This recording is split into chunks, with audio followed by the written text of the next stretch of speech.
បាទសូមជម្រាបសួរពុកម៉ែបងប្អូនអរគ្នាបាទថ្ងៃនេះថ្ងៃសៅរ៍ទី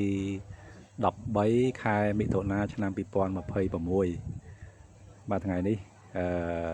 នាំក្រុមគ្រួសារមកលេងគិរីរំបាទហើយឡើងមកកាហ្វេលើភ្នំបងប្អូននេះឡើងមកកាហ្វេលើភ្នំបាទនៅខាងចុងហ្នឹងបាទតាមពិតខ្ញុំមករដងខ្ញុំអត់ដែរមកដល់ហ្នឹងឯងខ្ញុំភាកច្រើនមកត្រូវមកកន្លែងរីសតនៅខាងក្រៅមកបាទនៅជាប់គ្នាហ្នឹងប៉ិនគ្រាន់ថាខ្ញុំអត់ដែរឡើងមកដល់លើនេះទេបាទទេសភាពស្អាតដូចគ្នាព្រោះនៅលើកពូលភ្នំដូចគ្នាបាទថ្ងៃនេះគឺទេសភាពស្អាតបាទគឺអត់មានភ្លៀងទេហើយមិនសន្ទុំបាទនេះបងប្អូនមើលនេះព្រះអាទិត្យរះនេះបាទរះគឺมันក្តៅខ្លាំងពេកទេហើយនៅលើកពូលភ្នំត្រជាក់ស្រួលបាទហើយឃើញព្រៃអញ្ចឹងខ្ញុំនឹកឃើញថ្ងៃមុននេះគឺឃើញបងប្អូននេះគាត់ថតបាននៅកោះកុងឃើញជ្រូកព្រៃមួយវងបាទរត់កាត់ផ្លូវតែម្ដងបាទហើយក្រោយមកទៀតឃើញគេថតបានទៀតនៅពោធិ៍សាត់បាទមានជ្រូកព្រៃមួយវងរត់កាត់ផ្លូវដែរបាទអញ្ចឹងធម្មតាកាលណាមានព្រៃគឺមានសត្វហើយព្រោះព្រៃគឺជាទីជម្រកនៃសត្វបាទអញ្ចឹងបើយើងថែព្រៃបានគឺយើងអាចឲ្យជាជម្រកដល់សត្វបាទនៅច្រើនបាទហើយថ្ងៃនេះគឺខ្ញុំនាំគ្រួសារមកលេងផងហើយបានមកយកបាទខ្នាយព្រៃបាទនៅខ្ញុំកាលពីខែ5បាទខែមុនហ្នឹងគឺខ្ញុំមកម្ដងហើយប៉ុន្តែអត់ត្រូវគ្នាបាទជាវគេជាវថ្លៃហើយនឹងគេអត់ចង់ជាវបាទអញ្ចឹងទៅខ្ញុំក៏ថ្ងៃហ្នឹងមកម្ដងទៀតបាទរបស់មាននិស័យដូចថាម្លងមួយខែក្រោយមកគឺខ្ញុំមកបាទមកសុំជាវគាត់ម្ដងទៀតលើគាត់ព្រមជាវឲ្យនេះបាទខ្នាយនេះគឺខ្នាយរបស់ខ្មែរយើង 100% តែម្ដងបាទព្រោះនេះគឺជារបស់បាទអ្នកគេរកបាននៅក្នុងព្រៃហ្នឹងបាទនៅគិរីរំហ្នឹងព្រោះគិរីរំយើងសម្បូរព្រៃច្រើនបាទព្រៃឈើច្រើនដែរបាទហើយលក្ខណៈពិសេសរបស់ខ្នាយនេះគឺទី1គឺខ្នាយខ្មែរយើងសុទ្ធ 100% បាទបើថាយើងទិញតាមបណ្ដាញសង្គមអីគ្រាន់លោកខ្លាចរបស់ខ្លះគេយកពីឡាវយកពីវៀតណាមយកពីសរិននៃមកណាបាទប៉ិនរបស់នេះគឺ 100% បាទដោយសារខ្ញុំជានេះគឺជាពីអ្នកដែលគេរកបានទេបាទគេរកបានខ្លួនគេបាទនឹងលក្ខណៈពិសេសទី1ហើយលក្ខណៈពិសេសទី2គឺធំបាទខ្នាតនេះគឺធំណាបងប្អូននេះបើយើងនិយាយពីពទាវិញប្រហែលជាចូល30លីហើយតាមមើលបាទហើយប្រវែងបាទអាចថាមកទឹកកន្លះទៅមកទឹក6ហ៊ុននេះក៏មិនដឹងដែរបាទខ្ញុំអត់ច្បាស់ទេបាទអត់ច្បាស់ 100% ដោយសារយើងអត់មានអីវាស់បាទហើយរបស់ម្ចាស់ដើមមកគាត់ក៏គាត់អត់មានអីវាស់ដែរអញ្ចឹងយើងអត់ដឹងច្បាស់ប៉ុន្តែធំដឹងតែធំហើយបាទព្រោះដោយសារយើងកាន់ខ្នាយច្រើនយើងដឹងហើយបាទធំមែនតើហើយរបស់នេះគឺយើងយកមកគឺយើងប្រសិទ្ធិបាទប្រសិទ្ធិយកមកគ្រប់មកគឺល្អបាទរបស់ខ្មែរយើងគឺងាយបាទងាយនឹងប្រសិទ្ធិហើយងាយដាស់សម្រាប់ខ្ញុំឲ្យតែរបស់ខ្មែរបាទប្រហោងក៏ខ្ញុំស្រឡាញ់ជាង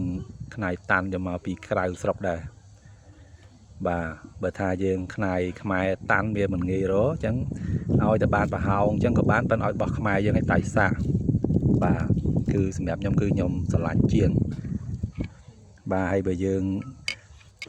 ចង់ស្រោបអីបើយើងសង់ស្រោបចេះក៏បានដែរមួយថ្ងៃក្រោយនេះបាទស្រោបចេះក៏បានដែរបាទហើយខ្នាយហ្នឹងគឺក្រាស់បងប្អូនសាច់ក្រាស់បាទអញ្ចឹងបានថ្មសម្លៀងរបស់គាត់បាទនឹងគាត់របស់គាត់តែម្ដងថ្មសម្លៀងហ្នឹងគឺរបស់ជ្រូកហ្នឹងតែម្ដងជ្រូកតៃសាបាទអញ្ចឹងគាត់ចែកឲ្យមកចាហៀងហ្នឹងបាទខ្នាយមកចាហៀងហើយនឹងថ្មសម្លៀងមកចាហៀងបាទនេះស្អាតណាស់បងប្អូនអើយរបស់មាននិស័យខ្ញុំមកខែមុនហើយប៉ុន្តែអត់ត្រូវគ្នាបាទដោយសារគាត់ជាវថ្លៃបាទរបស់ក្នុងស្រុកចឹងឲ្យគាត់ធំចឹងគាត់ជាវថ្លៃដល់ចឹងខ្ញុំអត់ហ៊ានជាវប៉ុន្តែរបស់មាននិស័យបាទដល់ត្រូវគឺអាចយើងយកបានយកមកគ្រប់បាទហើយហ្នឹងហើយមកលេងគិរីរំផងហើយមកយកខ្នាយនឹងផង bà khơi màu lên nhưng khơi bóng ôn nhưng mà lên tràn cua xăm nhưng mà cho ngồi bóng ôn dương nè miền chi bậc hiệp thu thía bà mà lên nơiតំបន់ទេសចរនានាក្នុងប្រទេសយើងបាទដើម្បីជួយឲ្យសេដ្ឋកិច្ចយើងដើរ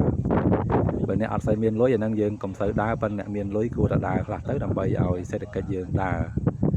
បាទទេសចរក្នុងស្រុកយើងច្រើនណាបាទយើងជួយទៅលេងដើម្បីចាយលុយទៅឲ្យច្រឡំលុយហ្នឹងវាមាននៅក្នុងប្រទេសយើងហើយផ្ដល់ការងារឲ្យប្រជាជនយើងធ្វើបាទហើយនឹងមានផលិតផលរបស់ខ្មែរយើងគឺអាចលក់បាទដល់ទេសចរក្នុងស្រុកបាទក៏ដូចជាក្រៅស្រុកផងដែរបាទយើងជួយគាំទ្រផលិតផលរបស់ខ្មែរយើងបាទសម្រាប់ខ្ញុំចូលចិត្តដើរលេងស្រុកខ្មែរជាងទៅក្រៅប្រទេសដោយសារខ្ញុំចង់ចំណាយលុយឲ្យប្រជាជនខ្មែរយើងជាងបាទលុយដែលខ្ញុំចាយនៅប្រទេសខ្មែរគឺខ្ញុំសប្បាយចិត្តជាងខ្ញុំយកទៅចាយនៅក្រៅប្រទេសបាទហើយគ្រាន់ថាបងប្អូនទាំងអស់គ្នាជួយបាទដូចថាពេលយើងទៅណាមកណាអញ្ចឹងគឺសូមជួយថែរក្សាបរិស្ថានឲ្យល្អបាទដូចរបស់នេះអញ្ចឹងបាទនេះថង់អញ្ចឹងអ្នកខ្លះគឺគាត់ហូបហើយគាត់បោះចោលតាមផ្លូវអញ្ចឹងណាបាទកៅកាហ្វេក៏អញ្ចឹងដែរបាទដូចថាហើយបោះចោលអញ្ចឹងទៅអញ្ចឹងវាធ្វើឲ្យខូចបរិស្ថានអញ្ចឹងយើងត្រូវប្រកាន់ខ្ជាប់ខ្ជួនគឺថាទៅណាក៏ដោយគឺកុំពង្រាយសម្រាមបាទយើងវិចខ្ចប់យកទៅចោលនៅពេញវិញនៅផ្ទះយើងវិញបាទកុំបោះចោលនៅតាមរមណីយដ្ឋានមកកុំឲ្យខូចបរិស្ថាន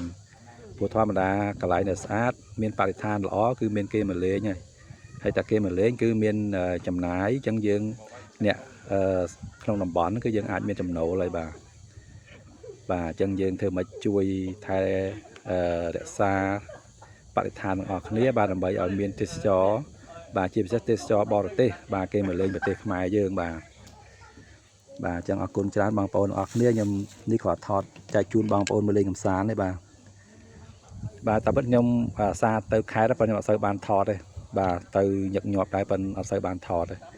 អាទិត្យមុនមកការីរុំឯដែរក៏អត់បានថតដែរបាទអរគុណច្រើនហើយសូមជម្រាបលាបងប្អូនអរគ្នាបាទ